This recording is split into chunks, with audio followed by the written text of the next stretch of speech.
Good morning, Excellencies. We are about to begin. May I please request people to kindly settle down? May I kindly request our distinguished guests to take their seats? We are about to begin.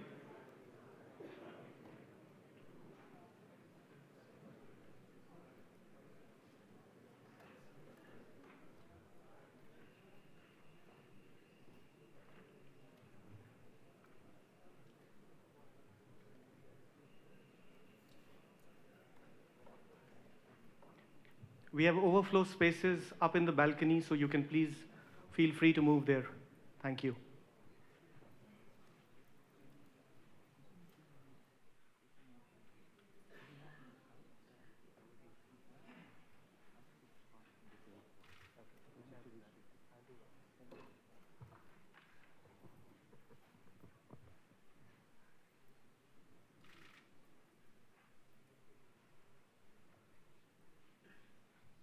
Thank you. Good morning, Excellencies and distinguished guests.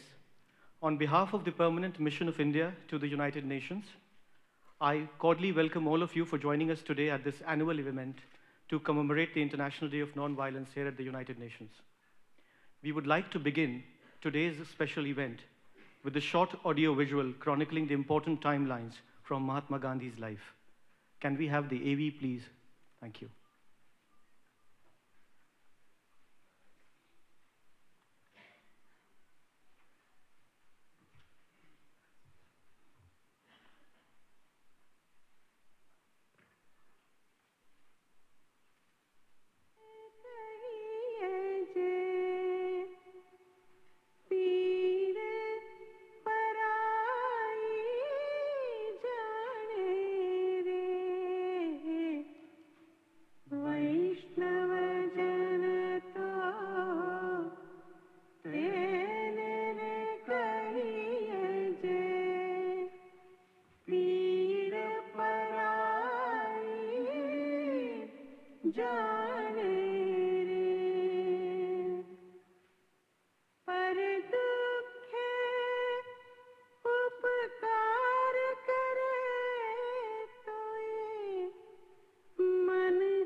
That informing power of spirit is God, and since nothing else that I see merely through the senses can or will persist, He alone is.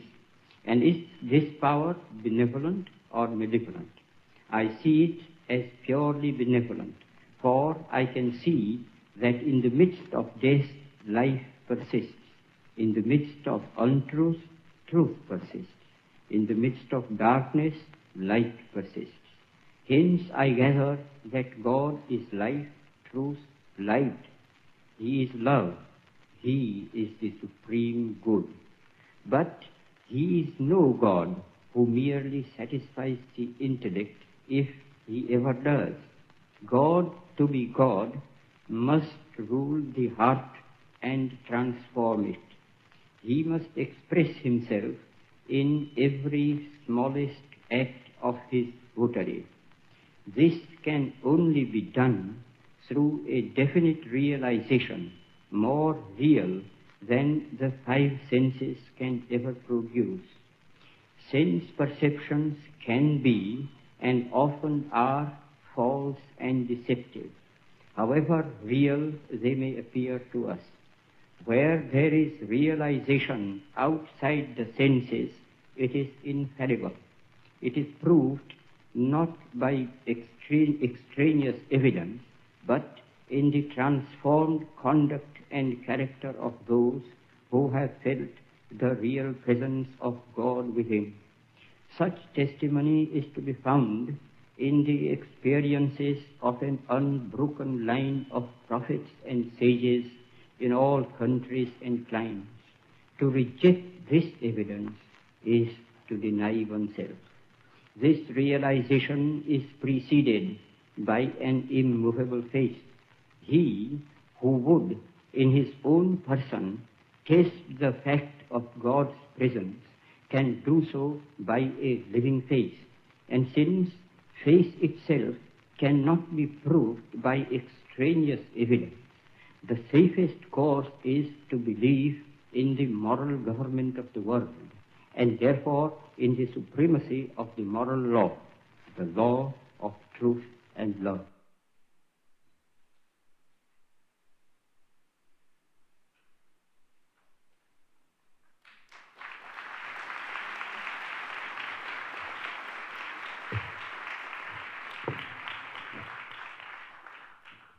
Thank you all for your kind attention.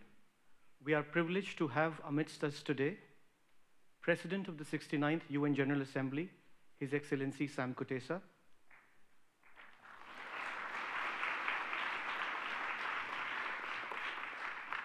the Honorable External Affairs Minister of India, Srimati Sushma Swaraj ji,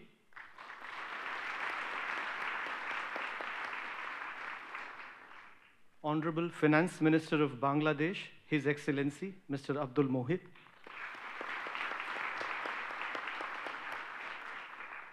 and our keynoted speaker for the evening, His Excellency the Deputy Secretary General of the United Nations, Mr. Jan Eliasson.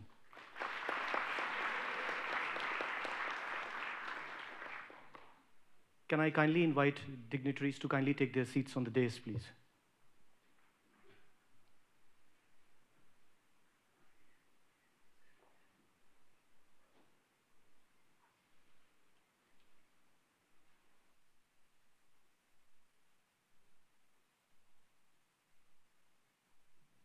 Would also like to welcome our distinguished ambassador from the Permanent Mission of South Africa to join us on stage, please.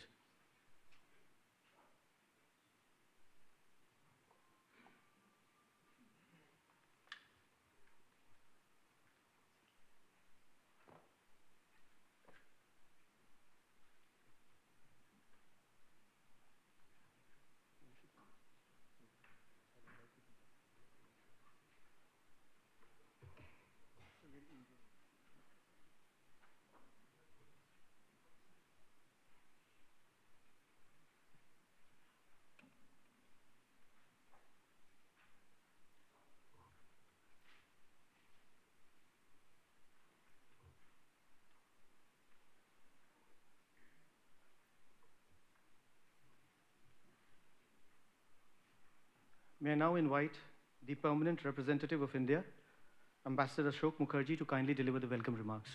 Sir, you have the floor.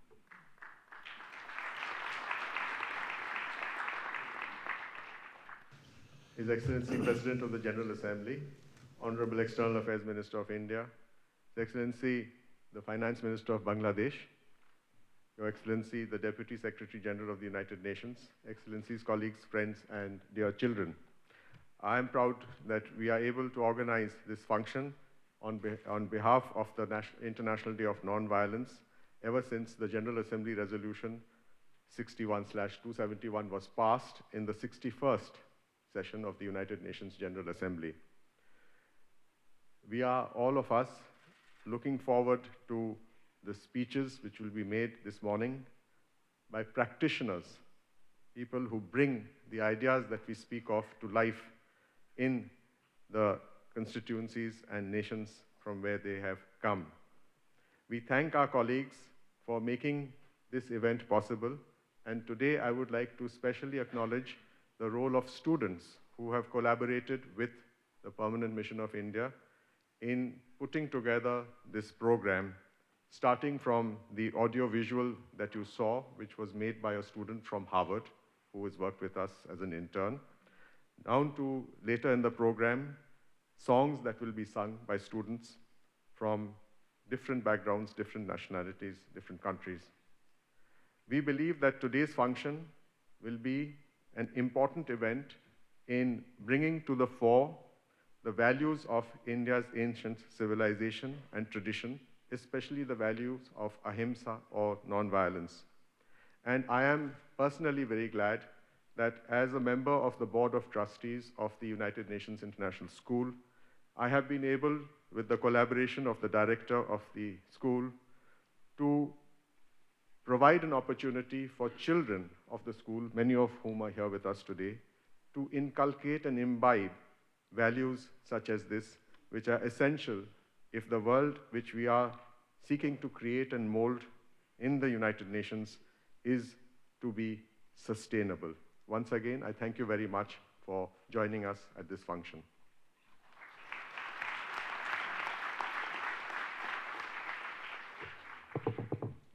Thank you, sir, for your words.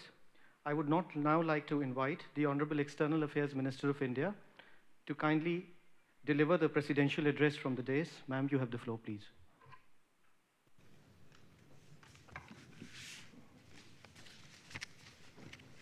Your Excellency, Mr. Sam Kutesa, President of the General Assembly.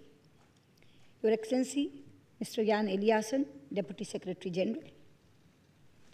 His Excellency, the Finance Minister of Bangladesh, distinguished Excellencies, my dear children from the UN International School, artists from Carson Moore's Ensemble, ladies and gentlemen.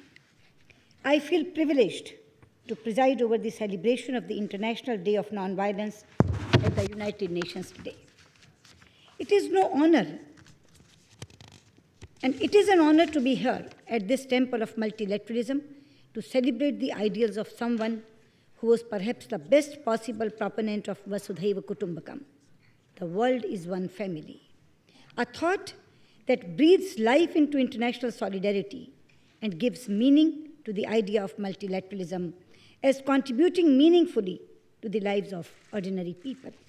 Friends, the world has known greatness in many forms, and there have been innumerable greats who once celebrated military victories and have had the title of the Great added to their names for eternity, be it Alexander the Great and many other conquerors of his ilk since times immemorial. However, there is only person who won the world's greatest battles of protest, of struggle, of emancipation and empowerment, not by waging war, but by waging peace. His arsenal included no arms and ammunition, but only truth force, or satyagraha, which he described as a force born of truth, and the love of non-violence, his moral equivalent to a war. When he was evicted from a moving train at Pietermaritzburg station in South Africa for being a non-white on 7th June 1893, a spark was lit, which was to change the course of world history and espouse an ideal that we have all gathered to celebrate here today. Let me also admit that the greatness of the Mahatma lay in a very curious yet ideal amalgam of so many opposing yet inspirational traits he had to his persona. He respected tradition, and yet he was an iconoclast. He was deeply religious, but his was a religion that drew from every faith, a religion that was all inclusive. He embodied spirituality, but his was a spirituality rooted in an abiding concern for the poor and the deprived, of service to and empowerment of the disadvantaged and underprivileged. He was impatient for change, yet he shunned violence in any form as an instrument to force the pace of change. In his own words, non-violence is mightier than the mightiest weapon of destruction devised by the ingenuity of man. I would like to briefly touch upon a common thought that is much debated today when we discuss Gandhian thought, word and deed, that today's world is dramatically different from the one Mahatma Gandhi lived in, and therefore it would be naive and unrealistic to expect his methods to succeed today. I humbly beg to differ. It is true that the world of today is vastly different from the world that Mahatma Gandhi lived in.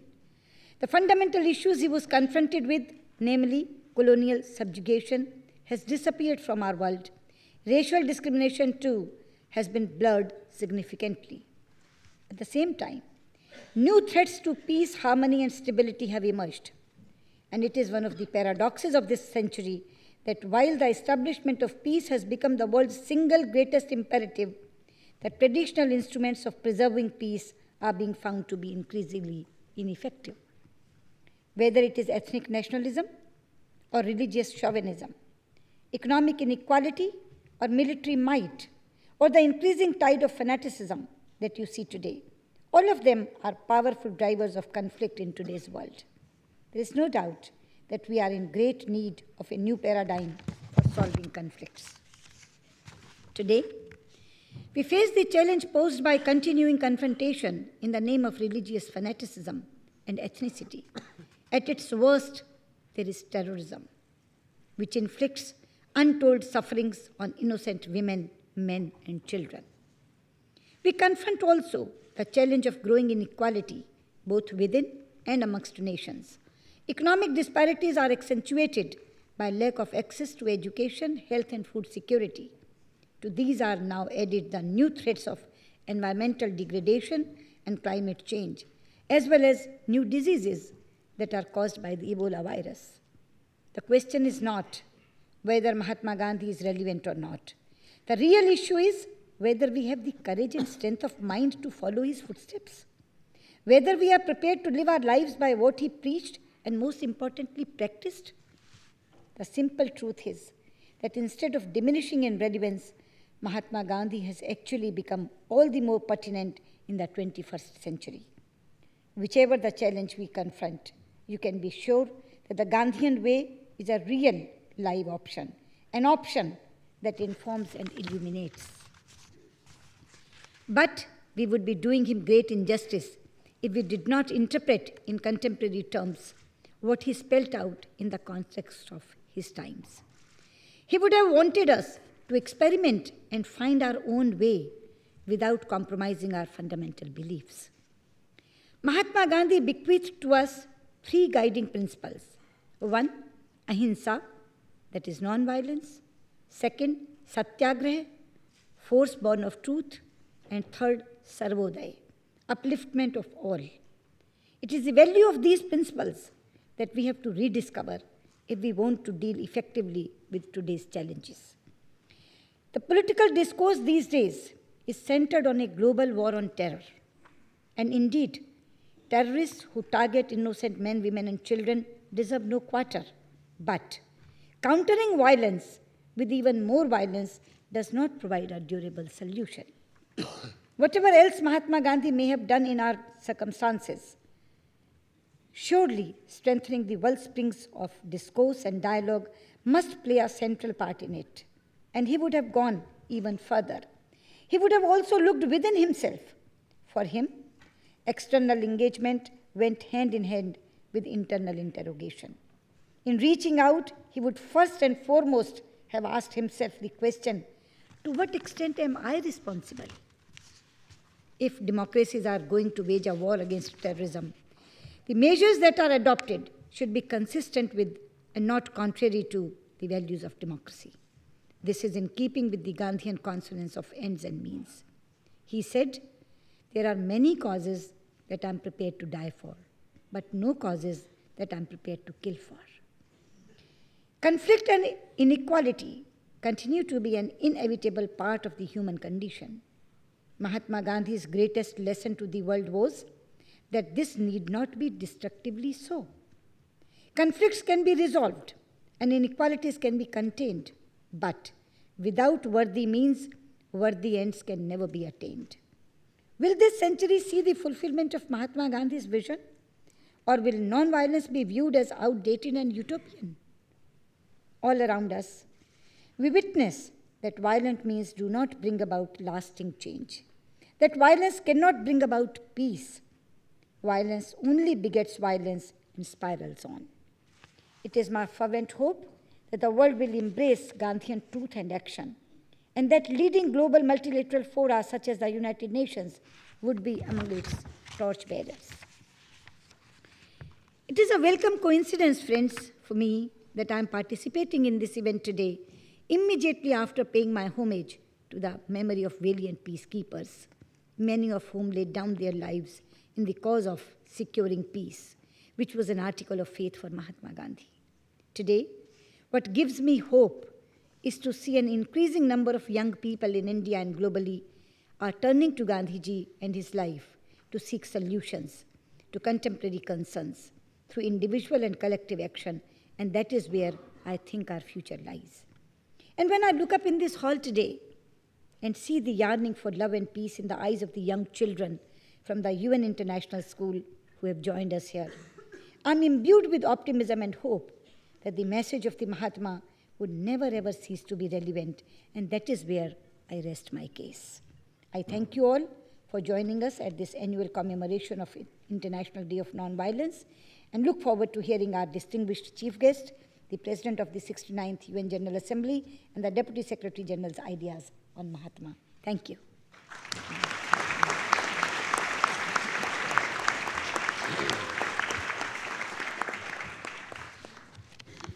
Thank you, Excellency, for an extremely insightful address on why Mahatma Gandhi is more than relevant in today's world. I would now like to invite our chief guest for today, His Excellency, Mr. Sam Kutesa, President of the 69th UN General Assembly, to kindly deliver his address. Sir, you have the floor, please. The Honorable Minister Sushma Swaraj, the Honorable Minister of Finance from Bangladesh, Deputy Secretary General Jan Eliasson, Excellencies, distinguished guests, ladies and gentlemen. I'm deeply honored to join you here today for this special event as we mark the International Day of Nonviolence. Today provides a unique opportunity to reflect on the core principles of nonviolence and peaceful coexistence. This event also affords us the opportunity to celebrate the life of one of the most inspirational figures in the violent movement, Mahatma Gandhi. It is an unfortunate reality that our world today currently experiences a profound and appalling surge in violence. As I noted when I opened the General Assembly debate last week, in recent times, we have witnessed an increase in the number of violent conflicts around the world, while new and emerging threats posed by terrorist activities and extremism are challenging the very foundations of international peace and security. Now, more than ever, the global community must intensify its efforts towards the peaceful settlement of conflicts. On a regular basis, we are learning of new episodes of violence seemingly from every corner of the globe. While the causes of these conflicts may vary, there is one commonality that we simply cannot ignore, namely the devastating impact such violence has on innocent civilians. It is this stark reality that I find most troubling. While natural disasters are an unavoidable facet of a human life, it is horrifying to watch the heavy toll inflicted on humanity as a result of man-made calamities. While the picture I have painted now may seem rather grim, I'm also of the firm belief that we must not despair or accept the status quo. The current state of affairs provides every member of the global community with a distinctive opportunity to say that our world must change and that violence is simply not the answer. The grief and sorrow being inflicted on millions of people worldwide as a result of violent conflict must come to an end. In this context, the international community would be wise to revert to the teachings of Mahatma Gandhi, both for inspiration and guidance. Gandhi's teachings, which speak to his strong faith in the core fundamental principle of nonviolence, peace and justice, were derived during a definitely different day and age. Yet, his unshakable belief that nonviolence is the strongest force for change in the world remains applicable still today and should give us all hope and courage in these challenging times. Just as the negative effects of conflict are felt at a deep personal level, the impetus for change must also emerge from the recesses of individuals' hearts and minds. Peaceful coexistence and harmony may seem like vague notional concepts, but in a very basic sense, these values speak the willingness of human beings to resolve differences in a positive and constructive manner. The principles of nonviolence are applicable in our everyday lives and on a larger global stage.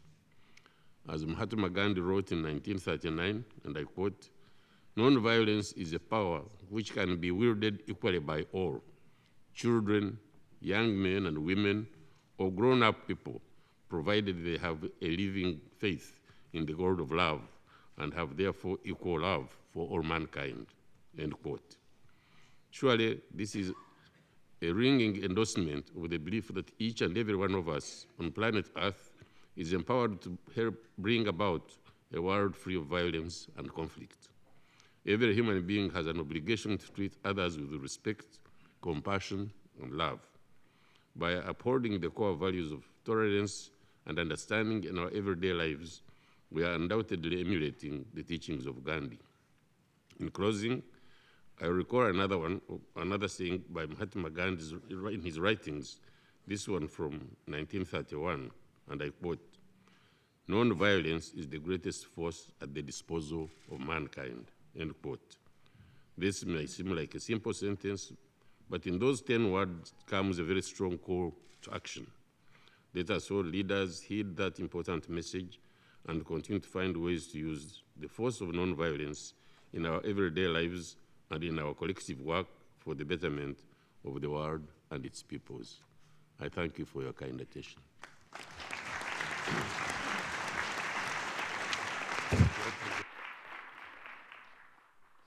Thank you, Excellency, for sharing with us such profound thoughts on why the message of nonviolence is universally applicable and relevant today. We are all indeed inspired by your words. Excellency, we have the honor today of presenting to you a special souvenir that has come all the way from India and perhaps is the best possible representation of what the Mahatma liked doing the most. May I now invite the Honorable External Affairs Minister of India and our dignitaries on stage to kindly have this special draped gift jointly unveiled for the President of the General Assembly. Sir.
This unique piece of art portraying the Mahatma spinning the charkha has been drawn by an ace Indian artist, Sri Raghuvar Dayal Parekh, who sends it along with his good wishes.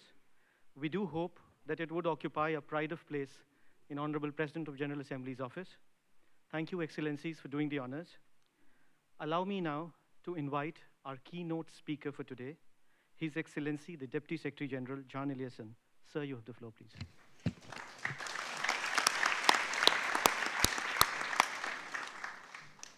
President Kotesa, Mrs. Faraj, Ms. Minister, Ambassador Mukherjee, and Ambassador Mamabolo, Excellencies, ladies and gentlemen, dear friends.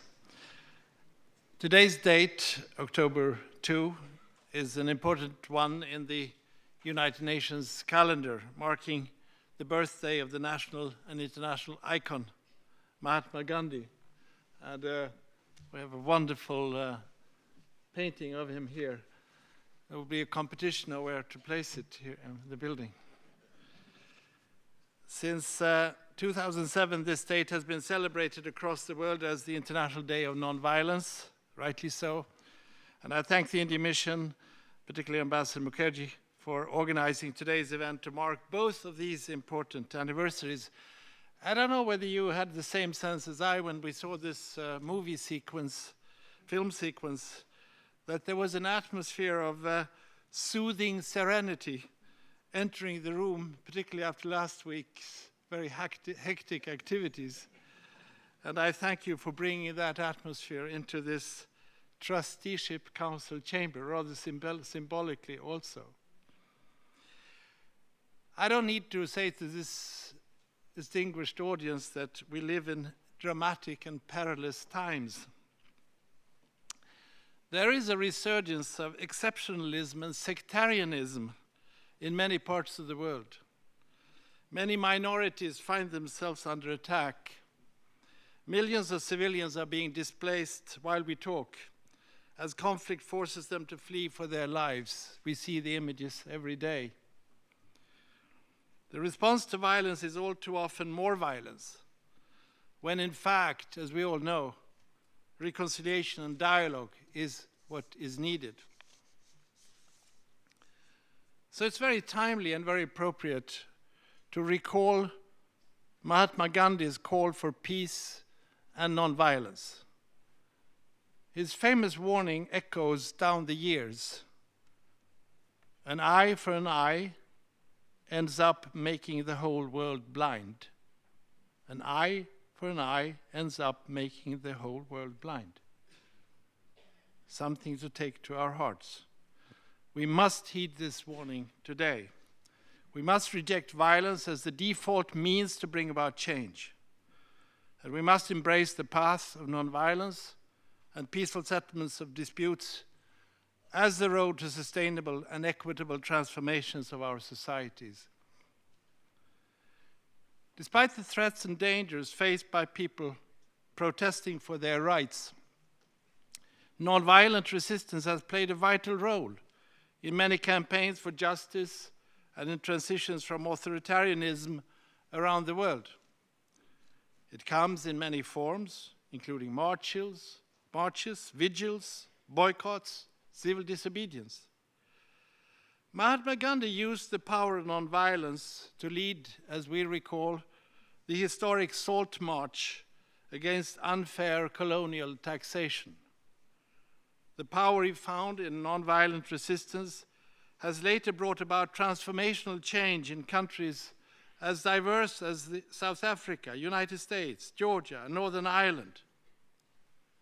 Gandhi's lessons were adopted by leaders as varied as Václav Havel, Andrei Sakharov, Nelson Mandela, Lech Walesa, and Martin Luther King. I have in my office on the 38th floor a photograph that I'm very proud of, which was given to me. It's a photograph of Martin Luther King from 1965, marching in Birmingham, Alabama, for civil rights. And this is noteworthy, under two flags. Under the flag of the United States, and, please note, under the flag of the United Nations. In recent times, we have seen nonviolent protesters fill public squares from Wall Street to the Arab world. The United Nations Charter champions prevention and nonviolence.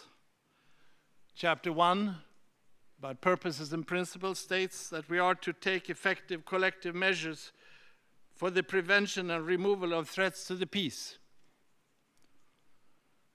Article 33 calls on parties to first of all seek to resolve disputes by peaceful means, including negotiation, mediation, arbitration, resort to regional agencies and arrangements, by the way, a link to Chapter 8, interestingly enough, and other peaceful means of their own choice. And Mahatma Gandhi's nonviolent methods are part of that Article 33.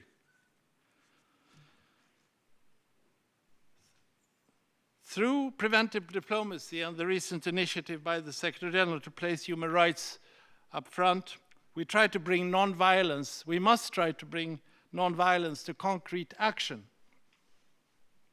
We must all aim to engage early on, before human rights violations or before tensions escalate into mass atrocities and violent conflict, as we have seen far too often. Have you thought of the fact that you say never again? Every time you say it more than once, it's a recognition of failure. We must make sure that we don't keep repeating never again. A world in turmoil, yes. Huge disregard of human rights, huge disregard of international humanitarian law, and extremism that takes the form of unspeakable acts of violence. That should be reminders enough for us to go back to the sources of the UN Charter and the wisdom of Mahatma Gandhi and the followers of his beliefs. The timeless and spiritual power of nonviolence has helped transform our world for the better. And I think, Mr. Ambassador, it's very, very good that you have so many young people here today who take this message on and through their fingers can reach the world with this message of nonviolence and peaceful solutions. So let us today, in closing, commit to supporting the brave individuals who have risked their lives in peaceful protest. And Mahatma Gandhi is one in the long row of such brave individuals. Let us reaffirm our belief in the power and potential of nonviolent actions. Let us remember that our mission, not least here in the United Nations, for all of us who toil in these corridors and all the many pursuits that we follow, let us remember that our mission is to bring the world as it is today, and it's not a pretty place, bring the world as it is today a little closer to the world as it should be. So let us never abandon the fundamental values in this work, embodied by Mahatma Gandhi: passion and compassion. Nothing happens in life without passion, but the wrong things happen without compassion. But also the belief in the dignity and the equal worth of all human beings. We the peoples, the first three words of the Charter, we the peoples whom we are ultimately here to serve. Thank you.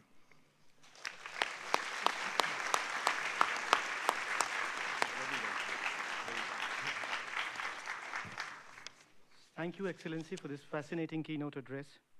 May I now request the Honorable External Affairs Minister to present a special publication from the Photo Division of the Government of India, bringing together some of the rarest pictures of the life of Mahatma to the Honorable Deputy Secretary General.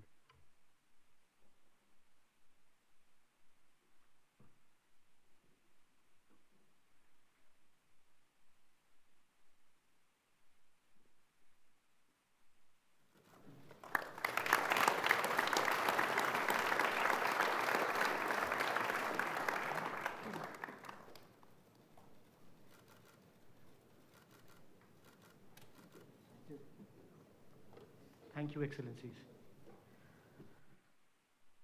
I now have the honor to invite the Honorable Minister of Finance from Bangladesh to kindly deliver his remarks. Sir, you have the floor. Thank you, Madam Chairman, the President of the General Assembly, the permanent representative of India, the Deputy Secretary General of the United Nations, and I forgot perhaps the President of the General Assembly.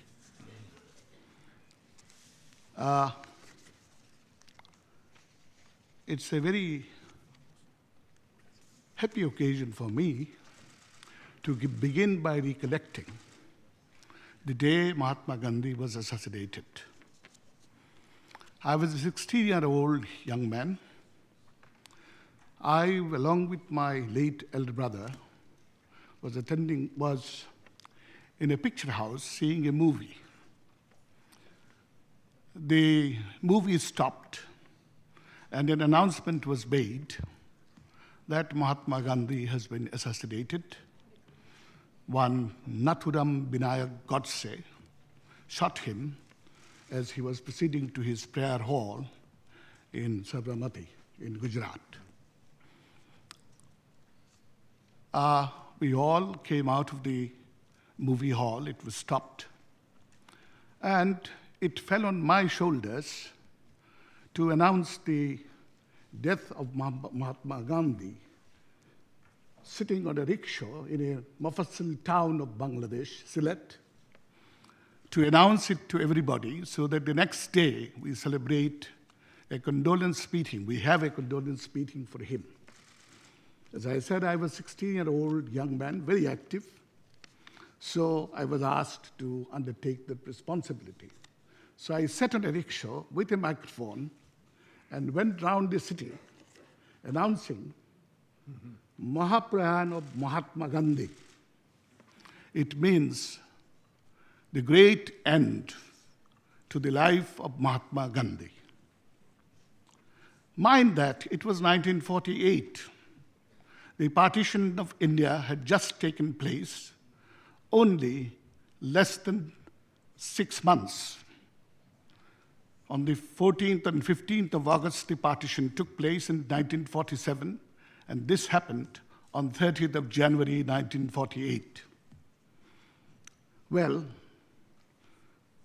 partition embittered the relationship, or pre-partition preparations in the 40s, when I was an adolescent. It embittered the relationship between communities. But Mahatma Gandhi, even then, less than 6 months after the partition of the country, was a great leader for all of the subcontinent, India and Pakistan together.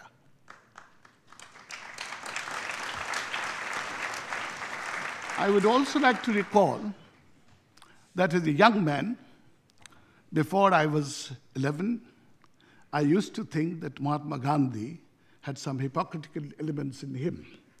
That was precisely for the reason of this Luan cloth.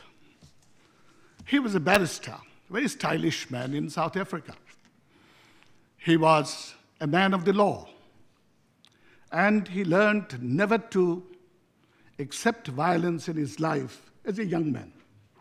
In South Africa, he fought every discrimination, but never with any weapons, non-violent, in the courts of law.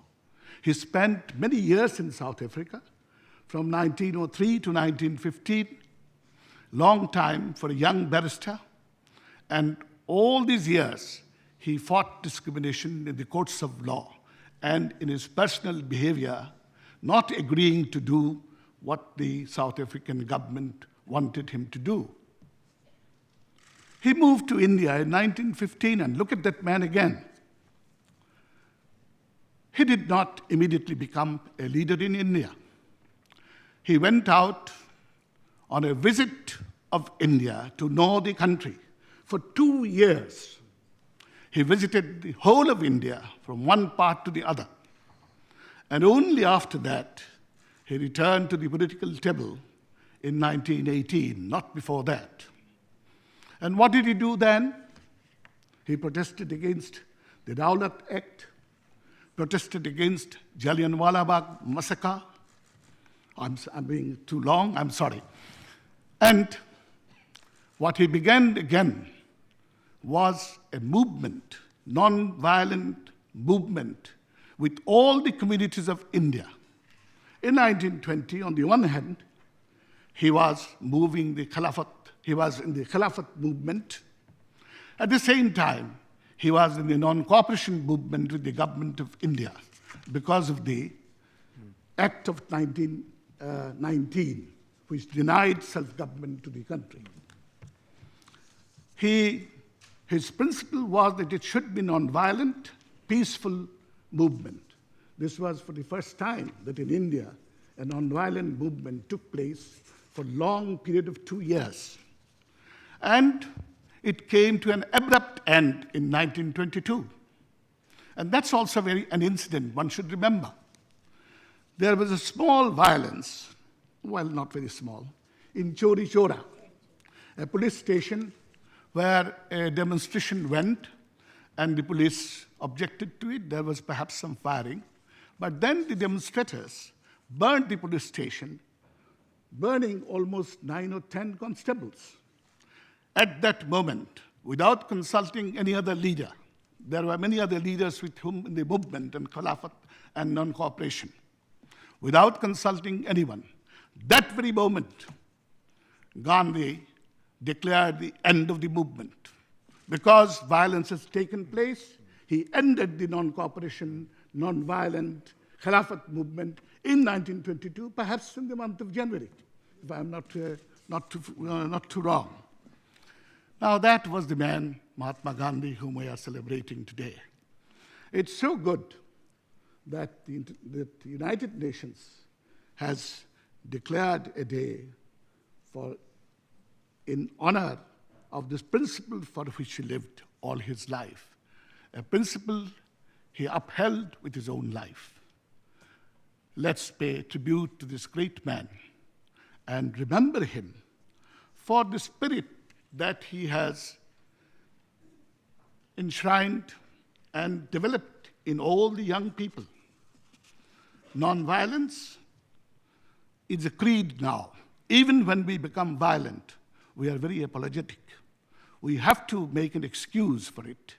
That is what Mahatma Gandhi has given to the world, that when you become violent, you remember that you are doing something wrong. You are morally, ethically on wrong grounds. This is the gift to the humankind of Mahatma Gandhi today. With these words, I pay my tribute to this great man whom I have loved and respected from my young days. Thank you.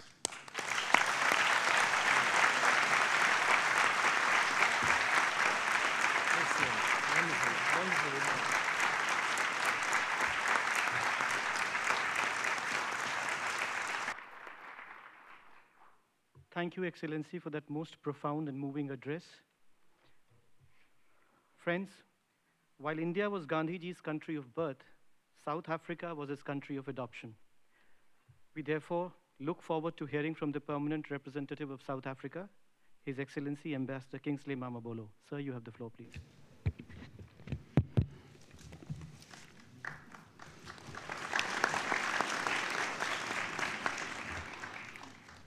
Thank you. Your Excellency, President of the General Assembly, Excellency, Deputy Secretary General, Excellency, esteemed Minister of India, Excellency, Minister of Bangladesh, Excellencies, members of the Diplomatic Corps, ladies and gentlemen. Once in a while, history provides us with colossal figures whose very existence on earth tends to shape and change the course of history. Their invaluable deeds and contributions made by such individuals is of such gigantic proportions as to linger on generations after generations. One such personality is Mohandas Karamchand Gandhi. For us in South Africa, for many in India, and millions throughout the world, we heave a big sigh of relief from the knowledge that they once lived in this world men and women like Mahatma Gandhi. The changes that we witness today, the progress, the much improved human relations, respect for human rights, the dignity and sanctity of freedom that there is today, are an affirmation to us all that men and women such as Mahatma Gandhi, Martin Luther King, Sister Teresa, Nelson Mandela, and many others, and the millions of their supporters took the actions that they did. I'm proud to be part of this great occasion, the International Day of Nonviolence, which marks the birthday of Mahatma Gandhi, the leader of the Indian independence movement and pioneer of the philosophy and strategy of nonviolence. He once said, and I would like to quote, we may never be strong enough to be entirely nonviolent in thought, word, and deed, but we must keep nonviolence as our goal and make strong progress towards it. The attainment of freedom, whether for a person, a nation, or a world, must be in exact proportion to the attainment of nonviolence for each, unquote. Excellencies, it was a historic moment when the General Assembly adopted 7 years ago and established the commemoration of the International Day as an occasion to disseminate the message of nonviolence, including through education and public awareness. The resolution reaffirms the universal relevance of the principle of nonviolence and the desire to secure a culture of peace, tolerance, understanding, and nonviolence. All these principles that Mahatma Gandhi stood and died for. As South Africa, we are honored to share this event with you. Gandhi arrived in South Africa. He faced the degrading racial discrimination because of his color. However, all the assault on his dignity did not break his kind personality. Mahatma Gandhi continued to advocate his philosophy based on truth, love, and nonviolence. For us, we cannot never forget that Gandhi and other leaders in South Africa were responsible for forging the unity. Gandhi realized earlier on that he has to be and has to lead his people on the side of the downtrodden majority, the overwhelming majority. This was the beginning of what was then called the unity of the Indian community, the African majority, and what we called in South Africa, the white Democrats. That unity continues and forms a firm foundation even today as we battle now not apartheid, but economic and social transformation. South Africa attaches great importance to Mahatma Gandhi's philosophy of nonviolence. Mahatma Gandhi's principle of nonviolence and the values of peace, tolerance, and understanding. I wish to just quote what Nelson Mandela had to say about Gandhi, and this is what he said. The values of tolerance, mutual respect, and unity for which Gandhi stood and acted had a profound influence on our own liberation movement. And on my own thinking, Gandhian philosophy contributed in no small measure to bring about a peaceful transformation in South Africa and in healing destructive human divisions that had been spawned by the repugnant apartheid. It continues to inspire South Africans in their effort for reconciliation and nation building. Indeed, Your Excellencies, Mahatma Gandhi's principles and philosophy can be applied today when the world strengthens its effort in combating re-emerging international terrorism and remaining conflict in different regions. In South Africa's view, nonviolent settlement remains a critical tool for the international community in the broad realm of conflict prevention and peace consolidation. In my country, peaceful dialogue amongst different parties registered positive gains. Mahatma Gandhi's philosophy should continue to play an active role in the pursuit of peace and harmony in all regions of the world. Excellencies, South Africa deplores the violence and the tremendous loss of life anywhere in the world. The increase in the levels of violence being perpetrated by a so-called Islamic State, the gruesome violence targeting civilians, in particular women, children, is shocking and should be condemned. Like Mandela, Mahatma Gandhi, and others dedicated their entire life to the cause of freedom, justice, and equality for the people of South Africa and India through their lives. They both fought for a greater principle of non-discrimination and equality among all people of different spectrum.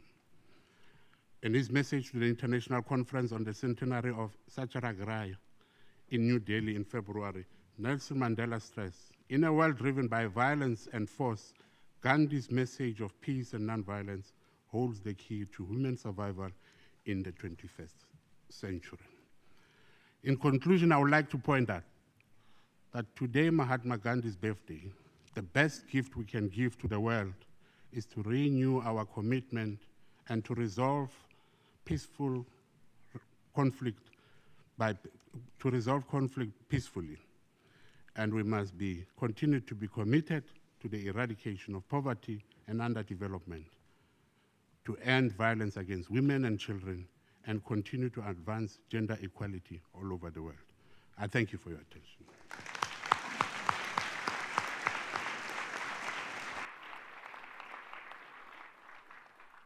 Thank you, Excellency, for your remarks and for sharing with us the Gandhian connection with South Africa.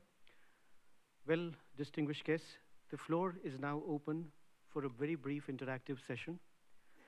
Allow me, in a slight breach of protocol, as it would say, to first let one of these students chosen by their teachers to say a minute's line on why she chose to attend this function today. I have the honor to invite Gavya, a student from the United Nations International School, to have the first remarks, please. Gavya, you have the floor. She's here on my right.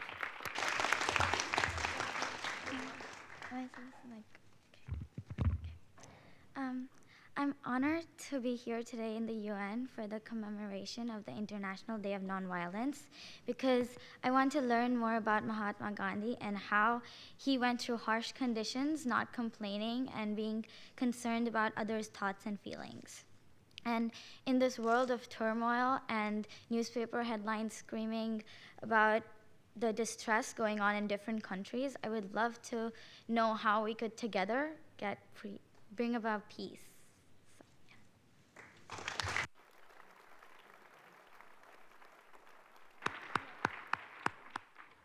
Thank you so much, Gavya, for joining us today and for your valuable insights.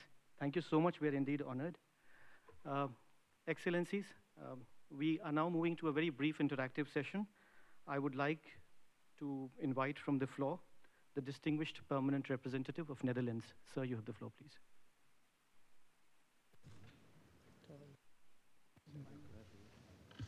Thank you very much, Mr. President, and deep appreciation for the government of India to bring this event with these wonderful speakers together for all of us. The importance of non-violence is enshrined in our charter. And let me quote some elements from the first page. We, the peoples of the United Nations, determined to practice tolerance and live together in peace, to unite our strength to maintain international peace and security, and to ensure that armed force shall not be used.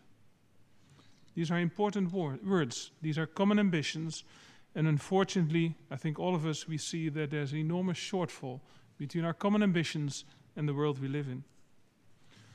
To realize our common ambitions, we believe that we should enhance our joint efforts here at the UN in the fields of prevention of violence, protection against violence, and prosecution for violence.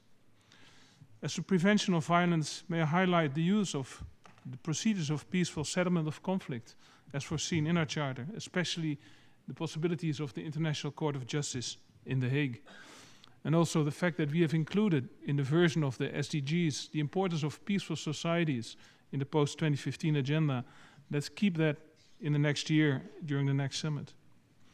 As to enhanced protection, let us not forget that many of our peacekeeping operations have shortfalls, that we, the member states, should provide more means and personnel. And in this context, may I pay tribute to the work of the permanent representative of India together with the UN Secretariat to enhance the ceremony for fallen peacekeepers. It's very important that you've taken that initiative. As to the prosecution for use of violence, enhanced national rule of law systems is needed, and we should work together to make that happen. And of course, the use of the ICC, where appropriate, is a key aspect. The Kingdom of the Netherlands will continue to be a part in all these areas, both for other countries and working with the UN to make a contribution.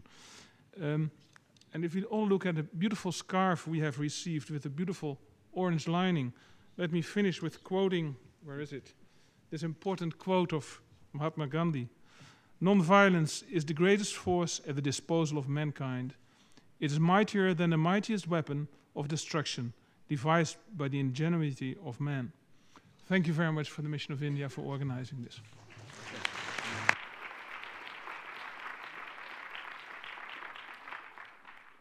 Thank you, Excellency, for your remarks. I now have the honor to invite the distinguished permanent representative of Bhutan. Ma'am, you have the floor, please. Hello. Your Excellency, Srimati Sushma Swaraj, Minister of External Affairs of India, Your Excellency, President of the General Assembly, Honorable Deputy Secretary General, Finance Minister of Bangladesh, colleagues, ladies and gentlemen. It is with great honor that I offer a few brief remarks on this occasion of global significance as we commemorate the International Day of Nonviolence. It is indeed fitting that the United Nations has chosen to mark this day on the birth anniversary of Mahatma Gandhi, one of the greatest leaders of all time. The timeless principles he espoused and practiced, nonviolence, truth, justice, peace, and love over oppression, prejudice, and hate, form the bedrock of the principles of the UN Charter. Today, as the world continues to grapple with violent conflicts and terrorism, the healing message of Mahatma Gandhi is still there in the distance, like a beacon. Embrace it, and it will make us strong. And if all of us come together to proclaim and practice it as Gandhi did, we have the power to put the world back on the right track. This is the spirit in which we celebrate this important day, and I would like to thank the Permanent Mission of India, Ambassador Mukherjee and his colleagues, for organizing this event each year on this auspicious day. I thank you for your kind attention, and Tashidale.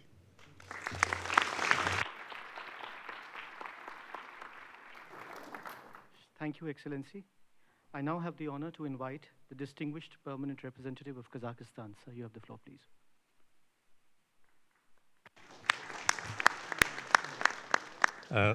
Thank you.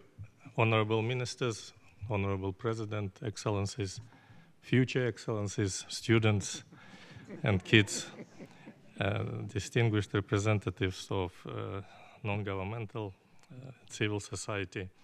I thank India for raising our consciousness to the powerful force of nonviolence, and to all the speakers for so brilliantly expounding the message of Mahatma Gandhi. It is for me a great honor to pay tribute to one of the greatest men in modern history. Gandhi molded the lives of also great leaders like Dag Hammarskjöld, Nelson Mandela, and many others, who in turn shaped the destinies of many millions more. And so the legacy continues, and it does in my country, in Kazakhstan. And let us see how we can walk in the footsteps of this great man. Indeed, the world today is different from what was it like during the time of era of Mahatma Gandhi. But it was also Mahatma Gandhi's philosophy which moved my country to choose the trajectory of peace over that of conflict and violence. And it was due to Mahatma's vision that my country, after gaining independence in 1991, decided to renounce its nuclear arsenal, the fourth largest, and close down its nuclear weapons test site in Semipalatinsk.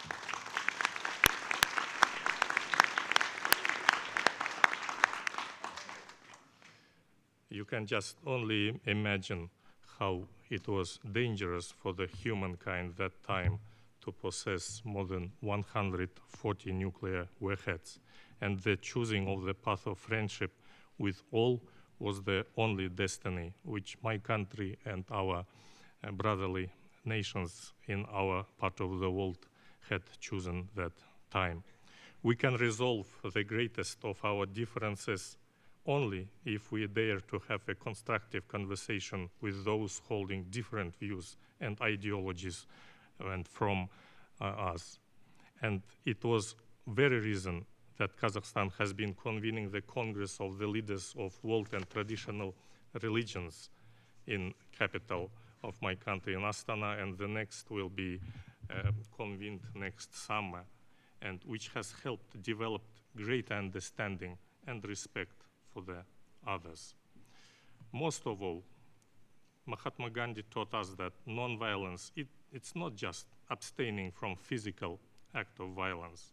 The negative thoughts we harbor or the harsh and hurtful words we utter are equally a form of violence. Such purity was the absolute mastery of a highly elevated soul, which is within the reach of all of us.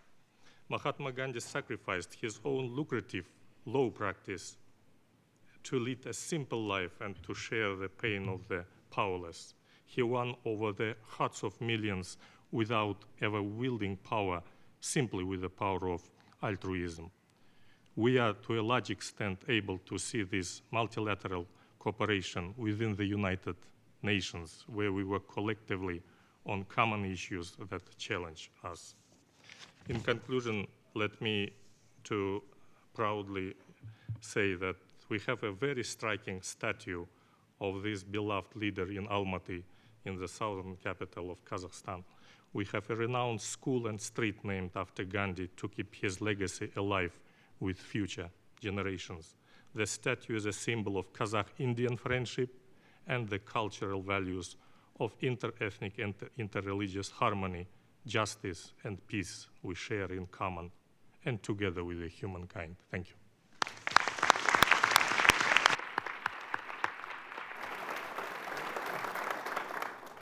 Thank you, Excellencies, for your remarks. Distinguished guests, we are also happy today to circulate amidst us another one-of-its-kind souvenirs that we thought would especially interest the children of the UN International School. It is a photo poster bringing together commemorative stamps on Mahatma Gandhi, issued by nearly 56 member states, all in one frame. It is being distributed now as I speak about this. Hope that it would interest some of the members of the Gandhian fraternity present today.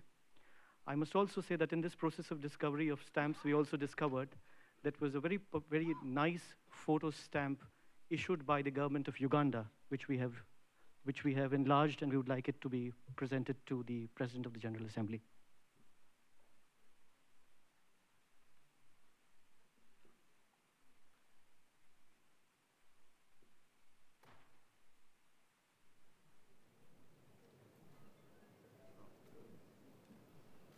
This was a special photo stamp issued by the government of Uganda to commemorate Mahatma Gandhi.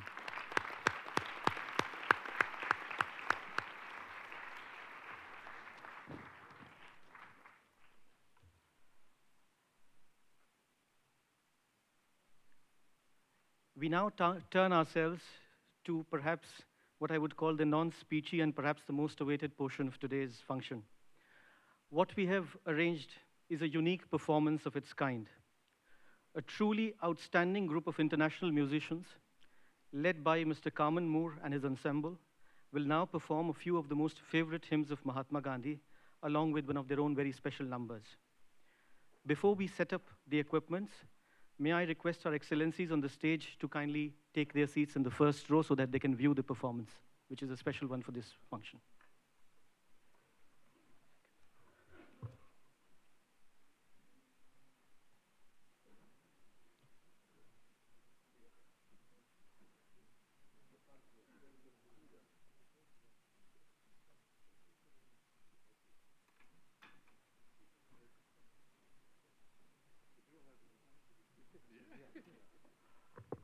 Excellencies, if I can have your attention once again, amidst us in the audience while this is being set up, allow me to please recognize the presence of one of our very, very distinguished guests.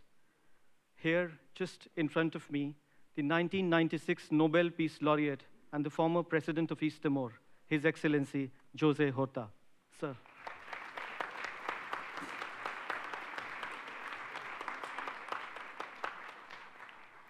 Thank you so much for gracing this occasion today, Excellency.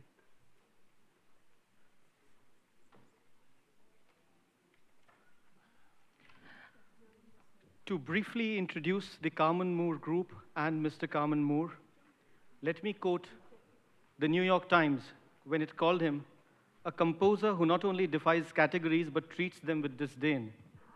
Born in Ohio and trained at the Giuliano School with Luciano Berio, Carmen leads the acclaimed Sky Music Ensemble Choir, which is a world-class electro-acoustic chamber group featuring a distinctly original blend of styles from classical to jazz and ethnic music. So without any further words, let the music play. Sir, you have the floor.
मन मारे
Children, our prophets heaven sent to tell the world it's time to change.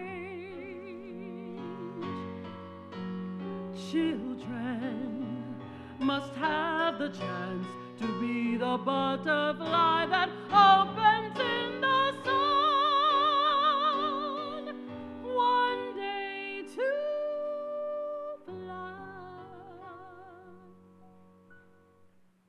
So, people, we must change the way we are today. I know that I am gonna try.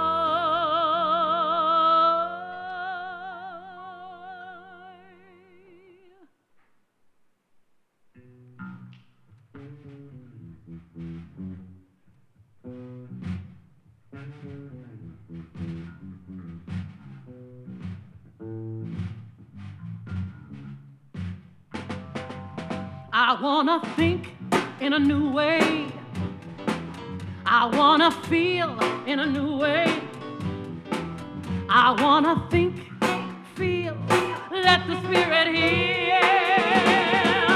I wanna shout in a new way. Stop fear and doubt in a new way. I wanna shout, shout, let the sun come out, come out. And when I hear the Spirit call, I wanna listen. And to the song of the earth, I want to sing along. And when the message is clear in the words of a child, I wanna hear, I'm gonna hear. I want to see in a new way, you and me in a new way, and equally be till we all are free.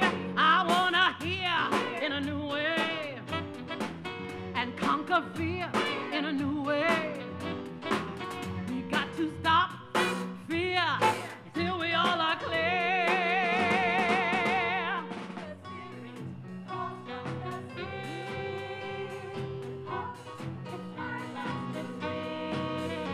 And as each generation must find it anew, I hear your rock of ages and you're calling me to. I want to fight in a new way and do what's right in a new way. Stand up for right day and night till we feel the light. Stand up for right day and night till we feel the light. We've come a long way, you and me, climbed every mountain, sailed every sea, fought many battles, lost and won. We suffered greatly, still we carried on, lived in the desert and made it bloom, fought many Saturns, walked on the moon, built mighty cities and conquered space. Since nothing's too hard for the human race, we broke the record, scaled every wall. But till we love each other, till we learn to love each other, till we love each other, we've done nothing at all.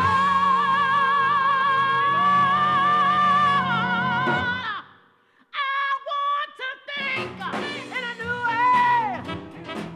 I want to praise in a new way. I want to sing praise for the rest of my days. I want to think, I want to feel, I want to shout until the sun comes shining out. I want to dance, I want to care, I want to dance, I want to rise up in the air.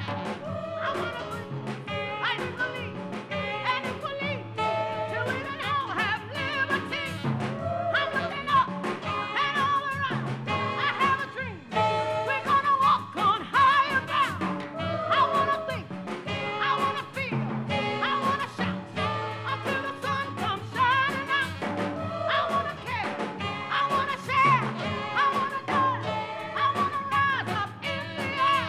I want to see, I wanna be, and equally until we all have liberty. I'm looking up and all around. I have a dream. We're gonna walk on higher ground. We're gonna walk on high. We're gonna walk on. We're gonna walk on. We're gonna walk on. We're gonna walk on higher ground.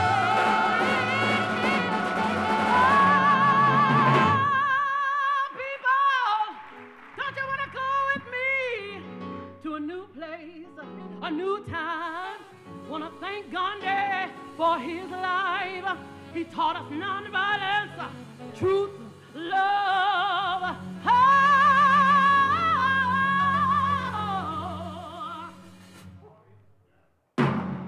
I want to think in a rain.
Raghupati Raghav राजा राम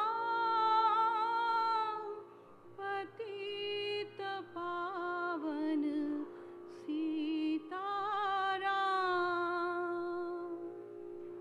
रघुपति राघव राजा राम पतित पावन सीताराम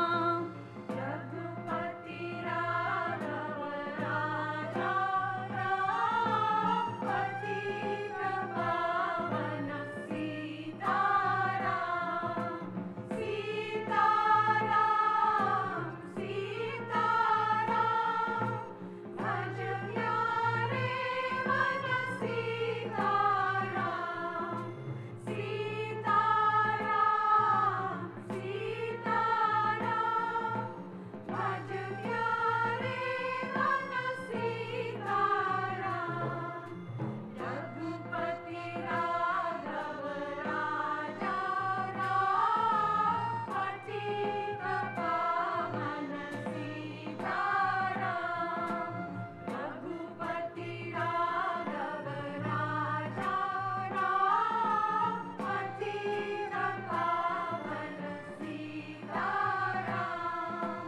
ईश्वर अल्लाह तेरो नाम सबको सलामती दे भगवान ईश्वर अल्लाह तेरो नाम सबको सलामती दे भगवान रघुपति राघव राजा राम पतित पावन सीताराम रघुपति राघव राजा राम पतित पावन सीताराम रघुपति राघव राजा राम पतित पावन सीताराम रघुपति राघव राजा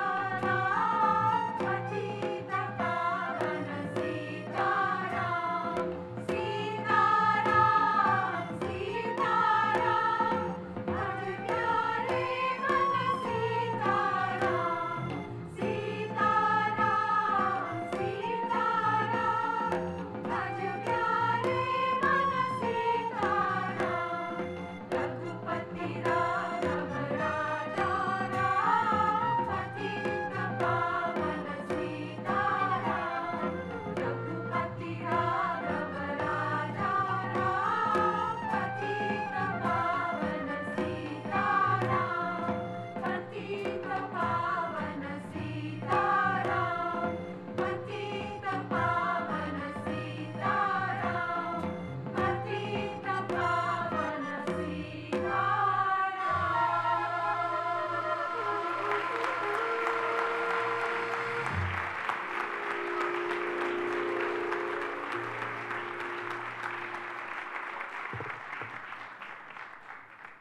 Thank you so much for this wonderful performance. May I invite the Honorable External Affairs Minister of India to kindly honor the group with a special souvenir and a bouquet.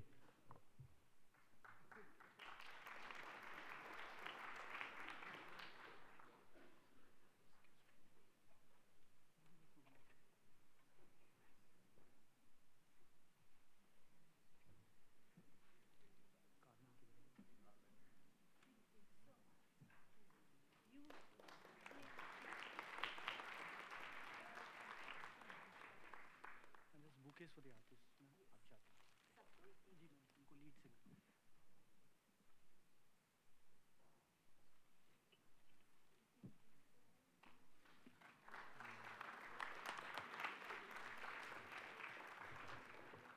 Can we have a loud round of applause for Mr. Carmen Moore and his group, please?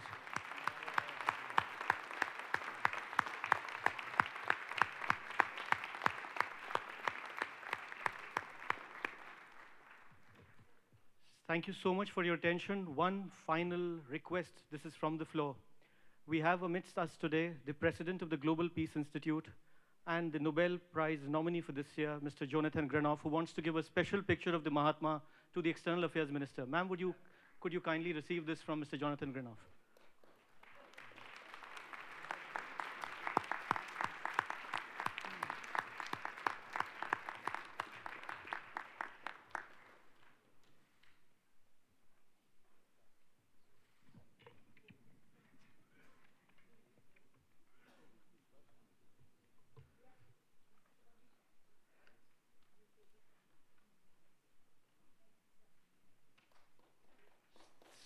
Thank you, Mr. Granoff.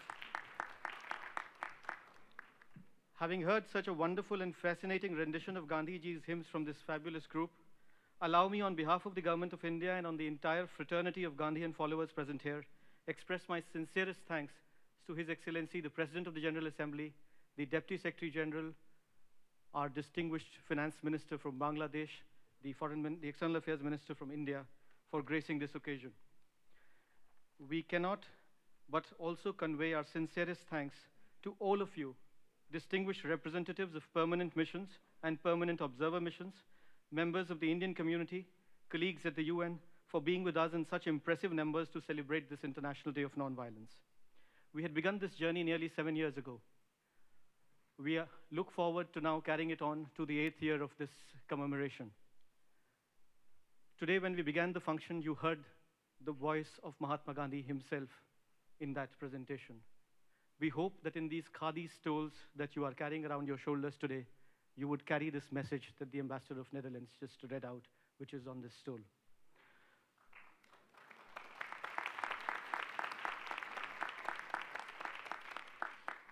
Thank you so much, all of you, once again for joining us, and thank you for making this a success.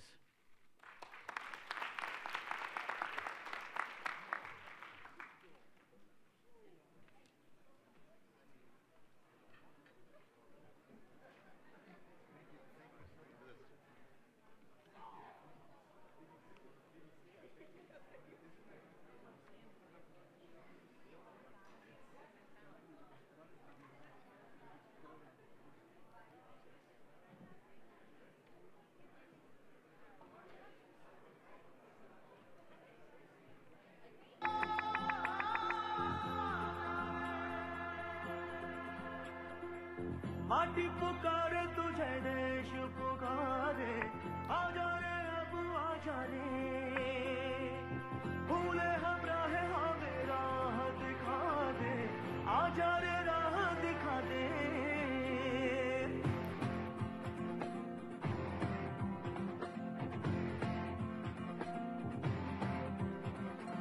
ऐनक पहने लाठी पकड़े चलते थे वो शान से सालिम कांपे थर थर थर थर सुनकर उनका नाम रे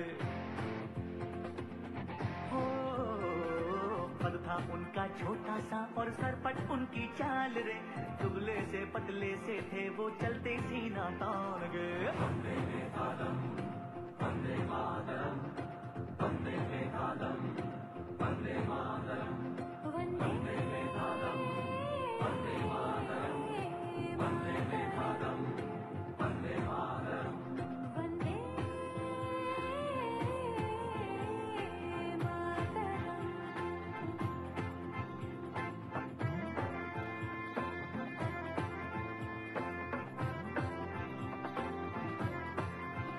ओ भाई भाई का दुश्मन है बना रे नफरत की आधी बहती रे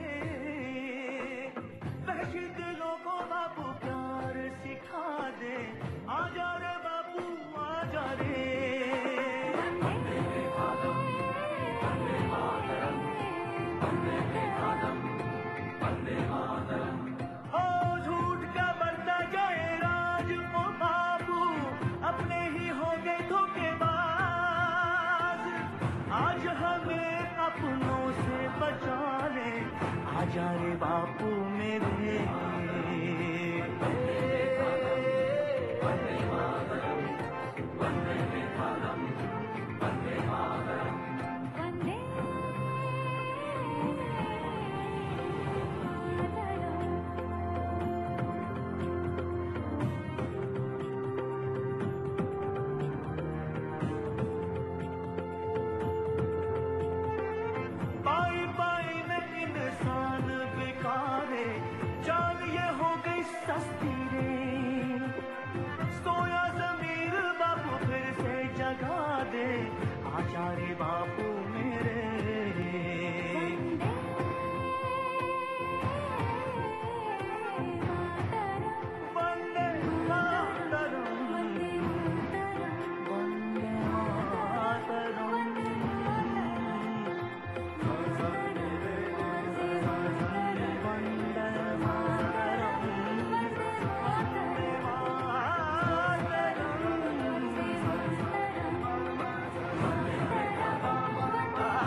माटी पुकारे तुझे देश पुकारे आजा रे अब आजा रे भूले हम राह हमें राह दिखा दे आजा रे राह दिखा दे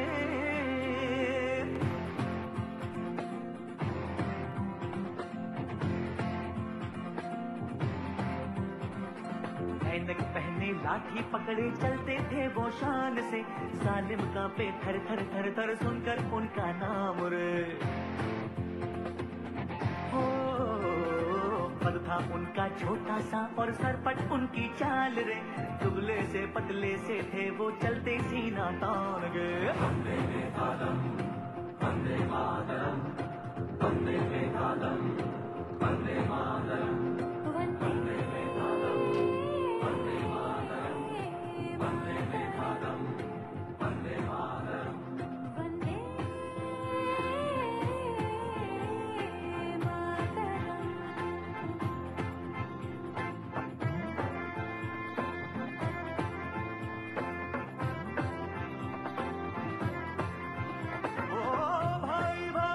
दुश्मन है बना रे नफरत की आधी पैती रे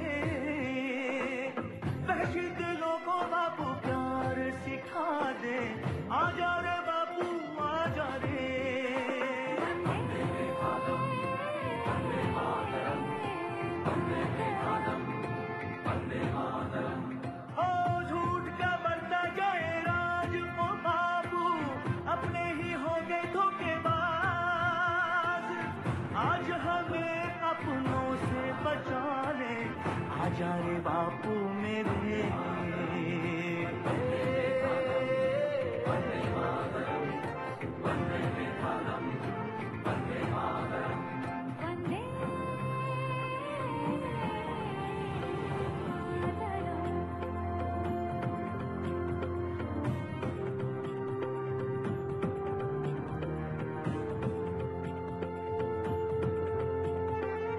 पाई पाई में इंसान बिकारे जान ये हो गई सस्ती रे सोया जमीर बापू फिर से जगा दे आजा रे बापू मेरे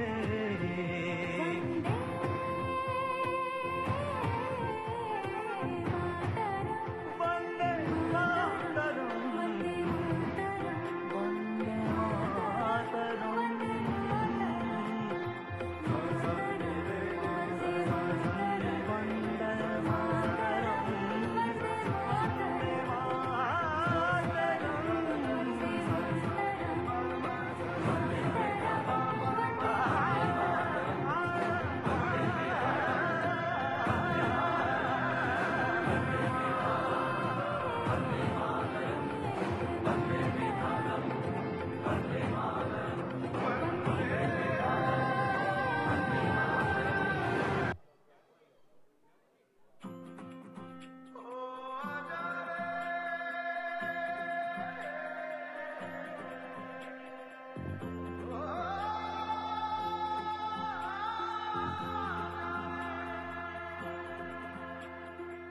माटी पुकारे तुझे देश पुकारे आजा रे अब आजा रे भूले हम राह हमें राह दिखा दे आजा रे राह दिखा दे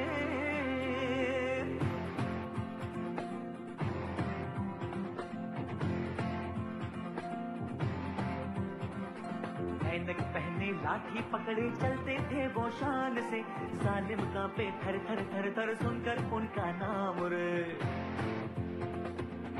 हो पद था उनका छोटा सा और सरपट उनकी चाल रे दुबले से पतले से थे वो चलते सीना तान गए वंदे मातरम वंदे मातरम वंदे मातरम वंदे मातरम वंदे मातरम वंदे मातरम वंदे मातरम वंदे मातरम वंदे मातरम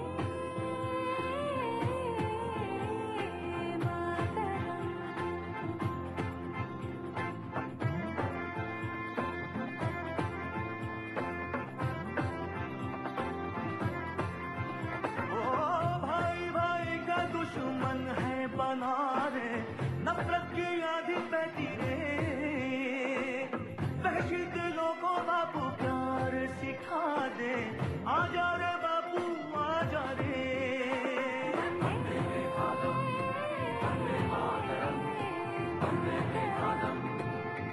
ओ झूठ का बढ़ता जाए राज ओ बाबू अपने ही हो गए धोखेबाज आज हमें अपनों से बचा ले आजा रे बापू मेरे